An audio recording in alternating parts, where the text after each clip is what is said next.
그리고 저의 두 번째 공부 방법을 말씀드릴게요. 두 번째는 Q&A 공부법입니다. Q&A 공부법이 뭐냐?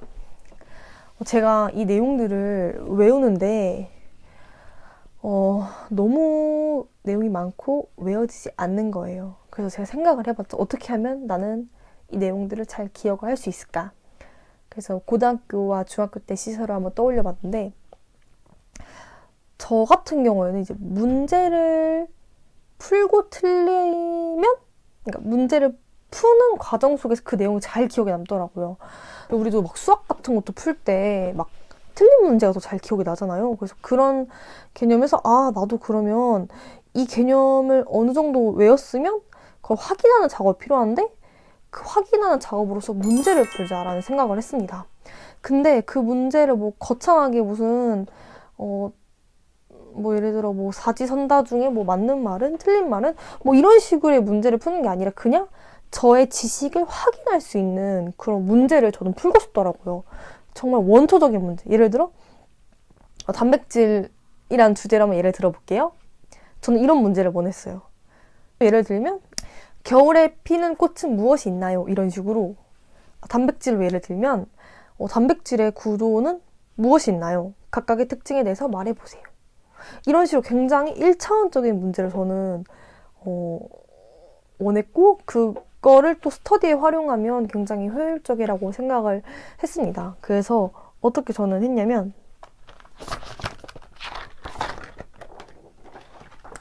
제가 냈던 문제들을 읽어볼게요. 옥수수 단백질에는 무엇이 있나요?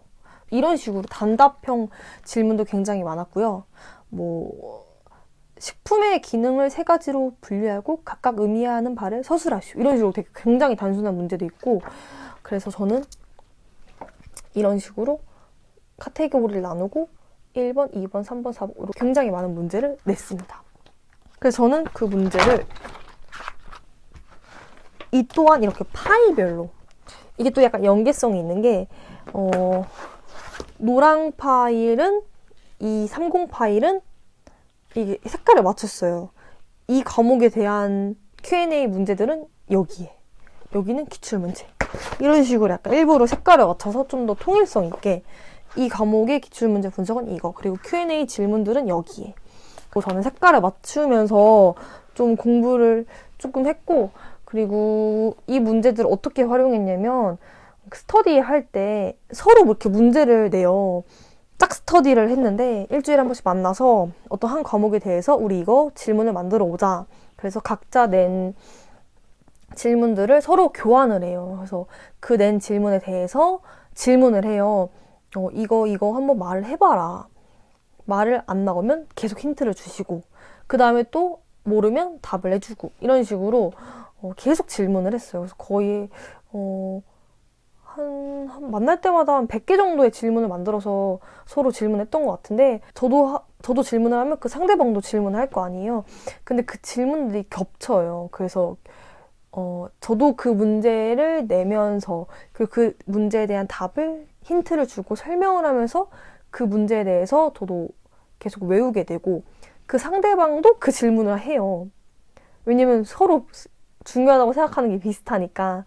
그래서 그 문제에 대한 답을 할 때 저도 계속 그 머릿속에 인출을 하게 되고, 약간 이중으로 만날 때마다 2번씩 그 내용에 대해서 암기하고 인출하는 효과가 있더라고요. 그래서 저는 Q&A 질문법으로 굉장히 좀 효과를 많이 봤습니다. 마지막 세 번째는 내용 정리하기입니다. 내용 정리하기지 서브노트라는 말을 쓰지 않았습니다. 저 같은 완벽주의자에게는 서브노트는 굉장히 너무너무나도 어려운 과제이기 때문이죠.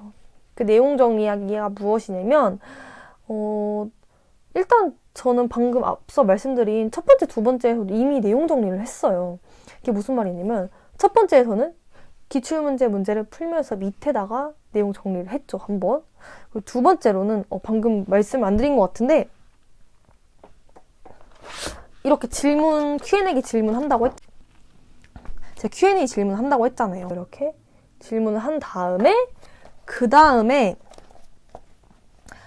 제가 이거를 되게 다 단면으로 이렇게 프린트를 했는데 그럼 그 옆면에 이렇게 비어 있을 거 아니에요. 그 옆면에다가 이 관련된 개념을 적는 거예요. 이런 식으로. 이것도 제가 한꺼번에 한 게 아니라 그 질문법으로 공부를 한 다음에 집에 와서 복습을 꼭 해야 되는데 복습을 할 때 저 스스로 좀 명확하지 않고 정리가 잘 되지 않았던 그런 내용들을 정리를 하는 거예요. 정말 어려운 내용이 아니라 제가 정리했던 내용을 보니까 차의 종류에 대해서 제가 정리를 했었네요. 차는 뭐 첫 번째 비발효차, 두 번째 반발효차, 세 번째 발효차가 있는데 뭐 발효차에서 홍차를 만드는 과정은 4가지가 있다. 이런 식으로 정말 정말 간단한 내용을 정리하는 거예요. 벌써 2번째 정리를 했죠. 그리고 3번째로는 제가 어떻게 정리를 했냐면 제가 사진으로 이렇게 띄워드릴 텐데 네. 이거는 막판에 시험 한 달 남았을 때 했던 정리예요. 그러니까 결국에는 그 내용이 내 머릿속에 얼마나 잘 구조화 됐느냐가 굉장히 중요한 건데 그게 잘 구조화가 되지 않아서 한 가지 키워드를 주고 그 키워드를 바탕으로 어떤 개념들이 있는지를 마인드맵을 그렸습니다. 그린 다음에도 또 다시 한 번 더 정리를 하기 위해서 그 서브노트를 한 일주일 동안 만들었어요. 그러니까 시험 보기 직전 일주일에. 그러니까 서브노트라기보다는 제가 배웠던 내용들을 좀 정리를 했던 거죠. 정리를 이렇게 한 페이지 안에 한 다음에 그것들을 백지 쓰기를 연습을 했어요. 그래서 막판에 정말 그 흩어졌던 지식들을 꽉 이렇게 잡는 작업을 한 달 동안 했고 저는 진짜 그 한 달이 정말로 공부도 많이 했고 그 한 달 때문에 합격하지 않았을까라고 들 정도로 그 흩어진 지식을 모으는 작업이 중요하더라고요. 제가 계속 여태까지 뭐 기출문제 분석, Q&A 공부법으로 옆에 정리하기, 마인드맵 그려보기 이런 굉장히 다양한 방법으로 공부를 했지만 그 지식이 약간 흩어져 있었던 거예요. 그래서 그 흩어진 지식을 한 번에 정리하는 그런 시간을 갖고 그걸 백지 쓰기를 통해서 더 명확히 그 내용들을 정교화하는 작업을 저는 거쳤습니다. 이렇게 여태까지 3가지 방법을 말씀드렸는데요. 제 영상이 도움이 되었으면 좋겠습니다. 제 다음 영상은 이 각각의 방법들에 대해서 조금 더 자세히 설명하는 영상을 만들면 좋겠다는 생각이 들었어요. 이 3가지를 최대한 압축해서 짧은 시간에 말씀드리려고 하니까 제 마음도 좀 급해지고 좀 구체적이지 않은 부분이 있는 것 같아서 좀 더 추가적으로 설명한 필요한 부분을 말씀해 주시면 제가 영상을 추가 제작을 한번 해보도록 하겠습니다. 지금까지 제 영상을 봐주셔서 감사합니다. 안녕.